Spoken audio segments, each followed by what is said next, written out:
मिल जाए तो छोड़ना मत, स्वर्ग से आया ये फूल पैसा खींचता है। बिल्कुल सही सुना आपने भक्तों।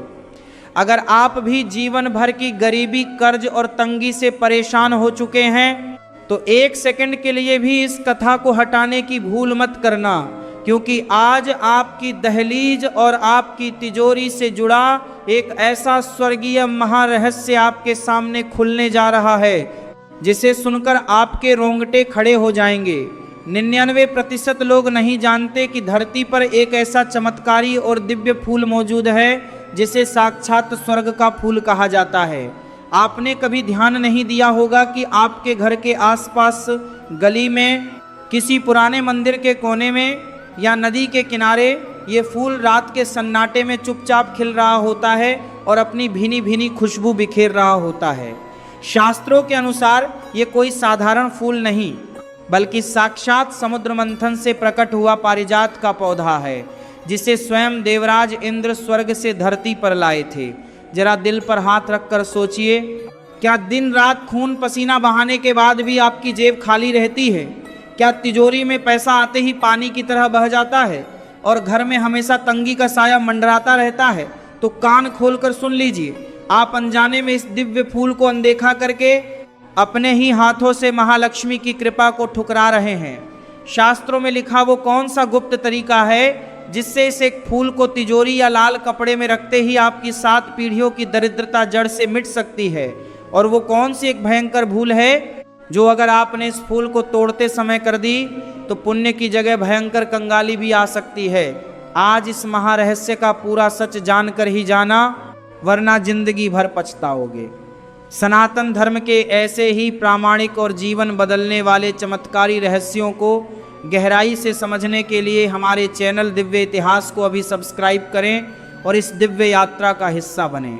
भक्तों, अब यहाँ एक बहुत बड़ा सवाल खड़ा होता है, क्या सच में ये वही दिव्य फूल है जो समुद्र मंथन के समय प्रकट हुआ था? आखिर इसे स्वर्ग का फूल क्यों कहा जाता है और इसे पाने के लिए स्वयं देवराज इंद्र को भी भगवान श्री कृष्ण के सामने क्यों झुकना पड़ा था?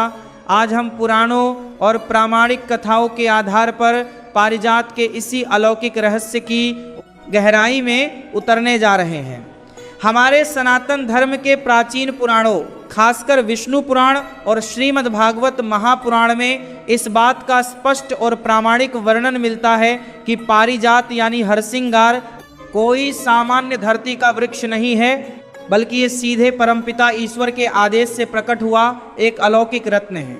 जब सत्ययुग में ब्रह्मांड के कल्याण और अमृता के कलश की प्राप्ति के लिए देवताओं और असुरों ने मिलकर क्षीर सागर का ऐतिहासिक समुद्र मंथन किया था, तब उस महामंथन की भयंकर तरंगों से 14 अत्यंत अलौकिक और दिव्य रत्न प्रकट हुए थे।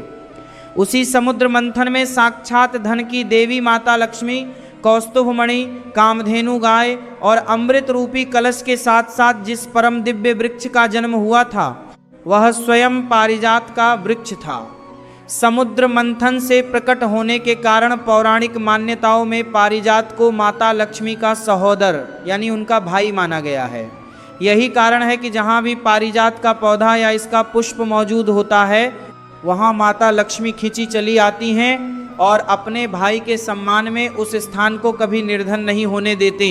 जब समुद्र मंथन से पारिजात प्रकट हुआ तो उसकी अनुपम सुंदरता, भीनी भीनी स्वर्गीय सुगंध और दिव्य किरणों को देखकर देवराज इंद्र मंत्रमुग्ध हो गए। देवताओं के कल्याण और स्वर्ग लोक की शोभा बढ़ाने के लिए देवराज इंद्र उस परम पावन वृक्ष को अपने साथ देवलोक ले गए और उसे स्वर्ग के सबसे पवित्र नंदनवन में स्थापित कर दिया। स्वर्ग के नंदनवन में रहते हुए इस वृक्ष ने समस्त देवताओं की मनोकामनाओं को पूरा किया। शास्त्रों में पारिजात को साक्षात कल्प वृक्ष की संज्ञा दी गई है। कल्प वृक्ष का अर्थ होता है ऐसा वृक्ष जिसके नीचे बैठकर या जिसके पावन सानिध्य में आकर मनुष्य जो भी सात्विक और निष्काम भाव से इच्छा व्यक्त करता है वह पूरी हो जाती है। इसके स्पर्श मात्र से ही मनुष्य की मानसिक चिंताएं, बीमारियां और उसके आभा मंडल में छाई नकारात्मकता भस्म हो जाती है। इसके फूलों से निकलने वाली सुगंध ब्रह्मांड की सकारात्मक ऊर्जाओं को सीधे उस स्थान की ओर खींच लाती है। लेकिन भक्तों, जो वृक्ष केवल देवताओं की संपत्ति था और स्वर्ग के नंदनवन की शोभा बढ़ा रहा था, आखिर वह धरती के कोने कोने में, हमारे मंदिरों के प्रांगण में और आपकी दहलीज तक कैसे पहुंचा। स्वर्ग से धरती पर इस अलौकिक वृक्ष के आने के पीछे द्वारकाधीश भगवान श्री कृष्ण की एक ऐसी अद्भुत और रोमांचक लीला छिपी हुई है जिसने देवराज इंद्र के अहंकार को मिट्टी में मिला दिया था। अब उस महालीला का रहस्य शुरू होता है, जहां देवर्षि नारद मुनि का एक पुष्प लेकर द्वारका पहुंचना, देवी रुक्मिणी और सत्यभामा के बीच का भयंकर विवाद और भगवान श्री कृष्ण का स्वर्ग पर आक्रमण करके इस वृक्ष को पृथ्वी पर लाने का वो खौफनाक मोड़ आने वाला है, जिसे जानकर आप भक्ति और आनंद से सराबोर हो जाएंगे। भक्तों, अब यहाँ से उस पौराणिक कथा का ऐसा रोमांचक मोड़ शुरू होता है जहाँ स्वर्गीय अहंकार और निश्चल भक्ति का आमना सामना होने वाला है। जब देवराज इंद्र पारिजात के वृक्ष को स्वर्ग के नंदनवन में स्थापित करके निश्चिंत हो गए थे, तब उन्हें इस बात का जरा सा भी अंदाजा नहीं था कि ये कल्प वृक्ष बहुत जल्द धरती के जीवों के उद्धार के लिए मृत्युलोक पहुंचने वाला है। कथा का ये अध्याय तब शुरू होता है जब एक शुभ दिन देवर्षि नारद मुनि वैकुंठ और स्वर्गलोक का भ्रमण करते हुए सीधे द्वारकापुरी पहुंचे। नारद जी के हाथ में पारिजात का एक अत्यंत अलौकिक और दिव्य फूल था। वो फूल कोई साधारण फूल नहीं था, उसकी पत्तियों से निकलने वाली मंद मंद चमक पूरे कमरे को अलौकिक प्रकाश से भर रही थी और उसकी भीनी भीनी खुशबू से पूरी द्वारका नगरी महकने लगी थी। नारद मुनि सीधे भगवान श्री कृष्ण के राजमहल में प्रवेश करते हैं। उस समय प्रभु श्री कृष्ण अपनी पहली पत्नी देवी रुक्मिणी के साथ बैठे थे। नारद जी ने पूरी श्रद्धा से वो स्वर्गीय पारिजात का फूल द्वारकाधीश के हाथों में सौंप दिया।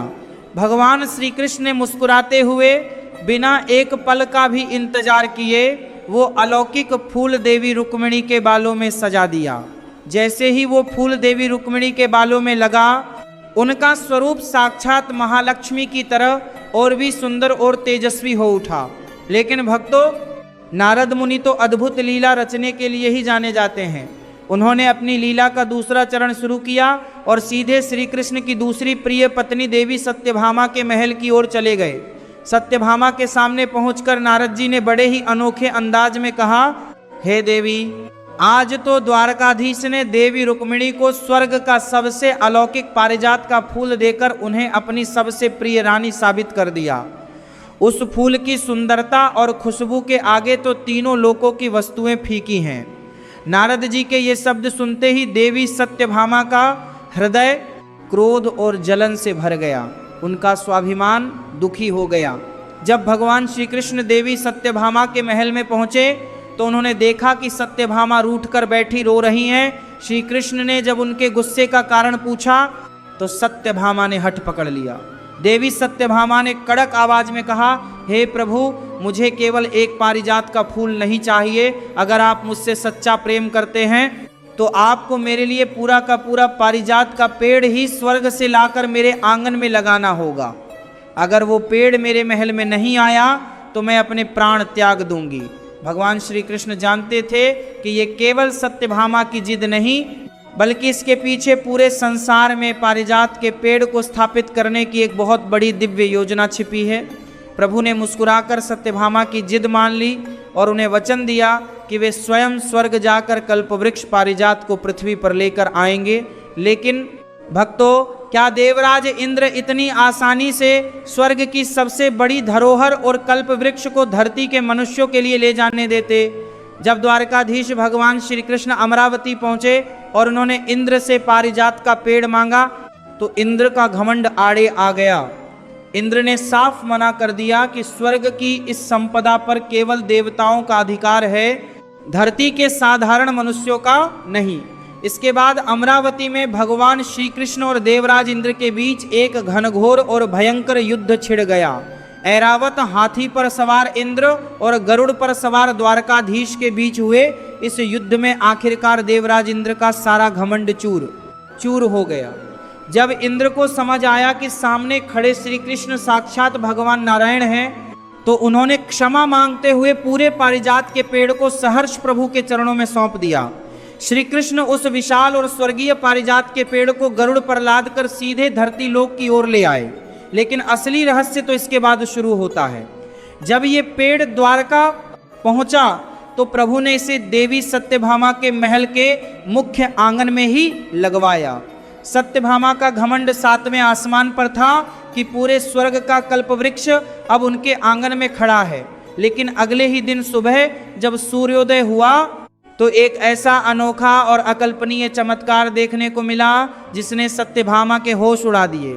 पारिजात का पेड़ लगा तो सत्यभामा के आंगन में था, लेकिन जब रात में उसमें फूल खिलते तो उसकी सारी डालियां और शाखाएं पड़ोसी महल यानी देवी रुक्मिणी के आंगन की ओर झुक जाती थीं और सुबह होते ही पारिजात के सारे दिव्य और खुशबूदार फूल टूटकर देवी रुक्मिणी के आंगन में गिर जाते थे। सत्यभामा का आंगन खाली रहता और रुक्मिणी का पूरा आंगन स्वर्गीय फूलों से भर जाता था। इस अद्भुत घटना के जरिए भगवान श्री कृष्ण ने पूरी दुनिया को एक बहुत बड़ा आध्यात्मिक संदेश दिया। सत्यभामा के पास घमंड था, इसलिए पेड़ उनके पास होते हुए भी वे उसके फूलों का आनंद नहीं ले सकी। वहीं दूसरी ओर देवी रुक्मिणी के पास सच्ची और निश्चल भक्ति थी, इसलिए प्रभु ने बिना मांगे ही स्वर्ग का सबसे बड़ा वैभव उनके चरणों में उड़ेल दिया। लेकिन भक्तों, रुक्मिणी के आंगन में सुबह सुबह जमीन पर गिरे उन फूलों ने सनातन धर्म के एक ऐसे गुप्त और अनोखे नियम को जन्म दिया जिसे 99% लोग आज भी नहीं जानते। आखिर क्यों पारिजात ही पूरे ब्रह्मांड में एक ऐसा अकेला फूल है जिसे पेड़ से तोड़ना भयंकर पाप माना गया है और केवल जमीन पर गिरे हुए फूलों को ही भगवान के चरणों में चढ़ाया जाता है। उस अनोखे नियम और जमीन से फूल उठाकर पूजा करने के गुप्त विधान का जो सच अब आने वाला है वो आपकी सोच को पूरी तरह बदल कर रख देगा। भक्तों, अब यहाँ से सनातन धर्म का एक ऐसा गुप्त और अनोखा नियम सामने आता है जिसे पूरे भारत के 99% लोग देख कर भी समझ नहीं पाते। जब भगवान श्री कृष्ण ने पारिजात के पेड़ को देवी सत्यभामा के आंगन में रोपित किया और उसके सारे फूल देवी रुक्मिणी के आंगन में टूटकर गिरने लगे, तब उसी पावन क्षण से एक ऐसी अलौकिक परंपरा की शुरुआत हुई जिसने पूजा पाठ के विधान को हमेशा के लिए बदल दिया। आपने अक्सर देखा होगा कि भारत के कई प्रसिद्ध धार्मिक मंदिरों, घरों के सुंदर बगीचों और नर्सरियों में पारिजात यानी हरसिंगार का पौधा बहुत आसानी से मिल जाता है। ये पौधा दिन भर बिल्कुल शांत रहता है, लेकिन जैसे ही रात का सन्नाटा छाता है, इसमें बर्फ जैसे सफ़ेद और नारंगी डंडी वाले सैकड़ों अलौकिक फूल खिलने लगते हैं। फिर अपनी भीनी भीनी खुशबू से पूरे वातावरण को स्वर्ग जैसा सुगंधित बना देते हैं। लेकिन सबसे बड़ा चमत्कार तो सुबह होता है। जैसे ही सूर्योदय की पहली किरण धरती पर पड़ती है, पारिजात के ये सारे दिव्य फूल पेड़ से टूटकर स्वयं धरती माँ की गोद में गिर जाते हैं। यहाँ ध्यान देने वाली बात यह है कि हमारे शास्त्रों में किसी भी दूसरे फूल को जमीन से उठाकर भगवान के चरणों में चढ़ाना बहुत बड़ा दोष माना गया है। चाहे गुलाब हो, गेंदा हो या कमल, अगर कोई फूल जमीन पर गिर गया तो वह अशुद्ध माना जाता है। लेकिन पारिजात पूरे ब्रह्मांड में अकेला ऐसा अलौकिक फूल है जिसके लिए शास्त्रों का नियम बिल्कुल उल्टा काम करता है। पारिजात के फूल को कभी भी पेड़ से तोड़ना नहीं चाहिए। पेड़ से तोड़कर चढ़ाया गया पारिजात का फूल पूजा में स्वीकार नहीं होता, बल्कि जो फूल रात भर खिलने के बाद सुबह स्वयं जमीन पर गिरते हैं, केवल उन्हीं गिरे हुए फूलों को उठाकर जब आप साक्षात नारायण या महालक्ष्मी को अर्पित करते हैं तो वह सबसे उत्तम और सर्वश्रेष्ठ पूजा मानी जाती है। शास्त्रों में कहा गया है कि जब पारिजात का फूल जमीन पर गिरता है तो वह धरती माता के स्पर्श से और भी अधिक पवित्र हो जाता है। इसलिए कई जगह लोग सुबह सुबह उठकर पेड़ के नीचे साफ कपड़ा बिछा देते हैं ताकि ये स्वर्गीय फूल सीधे उस पावन वस्त्र पर गिरें और उन्हें बिना ज्यादा स्पर्श किए सीधे प्रभु के चरणों में चढ़ाया जा सके। लेकिन भक्तों, जमीन पर गिरे इस दिव्य फूल को भगवान को चढ़ाने का नियम तो आपने जान लिया, पर असली तांत्रिक और आध्यात्मिक चमत्कार तो अब शुरू होने वाला है। शास्त्रों में लिखा वो कौन सा गुप्त विधान है जिससे इस एक पारिजात के फूल को शुक्रवार या पूर्णिमा के खास दिन अपनी तिजोरी या लाल कपड़े में रखते ही चुंबक की तरह पैसा खींचना शुरू हो जाता है। और वो कौन सा खास दिन है जब ये फूल आपकी कंगाली को जड़ से मिटा सकता है, अब उस महा उपाय का गुप्त रहस्य खुलने जा रहा है जो आपकी तिजोरी को कभी खाली नहीं होने देगा। भक्तों, अब हम इस दिव्य महाकथा के सबसे शक्तिशाली और फलदायी पड़ाव पर पहुंच चुके हैं। अब तक आपने पारिजात के अद्भुत इतिहास, स्वर्ग से पृथ्वी पर आने की कथा और इसके फूलों के अनोखे नियम को जाना। अब समय आ गया है उस गुप्त विधान को जानने का जो आपकी बंद किस्मत के ताले को खोल सकता है और आपकी तिजोरी में धन का अटूट प्रवाह शुरू कर सकता है। शास्त्रों और तंत्र संहिताओं में पारिजात के फूल को दिव्य आकर्षण का स्रोत माना गया है, क्योंकि समुद्र मंथन से प्रकट होने के कारण पारिजात को माता लक्ष्मी से जोड़ा जाता है। इसी वजह से ऐसी मान्यता है कि जहाँ भी पारिजात का शुद्ध पुष्प श्रद्धा और सही विधान से स्थापित किया जाता है, वहाँ माता लक्ष्मी और धन के स्वामी कुबेर देव की कृपा प्राप्त होती है। अगर आप लंबे समय से आर्थिक तंगी, लगातार होते कर्ज या व्यापार में घाटे से जूझ रहे हैं, तो इस गुप्त तांत्रिक और आध्यात्मिक उपाय को ध्यान से समझें, जिसे केवल 2 सबसे खास दिनों यानी शुक्रवार या पूर्णिमा की रात को किया जाता है। इसके लिए शुक्रवार या पूर्णिमा की सुबह सूर्योदय से ठीक पहले जाकर पारिजात के पेड़ के नीचे से स्वयं गिरे हुए 5 या 11 ताजे और शुद्ध फूल श्रद्धा पूर्वक उठा लें। याद रहे, पेड़ से फूल तोड़ना नहीं है। फिर इन फूलों को घर लाकर तांबे या चांदी की प्लेट में रखें और उन पर गंगा जल छिड़क कर पवित्र करें। इसके बाद पूजा घर में माता लक्ष्मी के सामने देसी घी का दीपक जलाएं। एक छोटा सा लाल रेशमी कपड़ा बिछाकर उस पर थोड़े से अक्षत रखें और उन पारिजात के फूलों को स्थापित करके हाथ जोड़कर श्री हरि क्ली श्री महालक्ष्मी नमः मंत्र का 108 बार जाप करें। पूजा पूरी होने के बाद उस लाल रेशमी कपड़े की पोटली बनाकर अपनी अलमारी या तिजोरी में रख दें। शास्त्रों में ऐसी मान्यता मिलती है कि जिस घर की तिजोरी में पारिजात का सिद्ध पुष्प स्थापित होता है, वहां सुख समृद्धि का वास बना रहता है।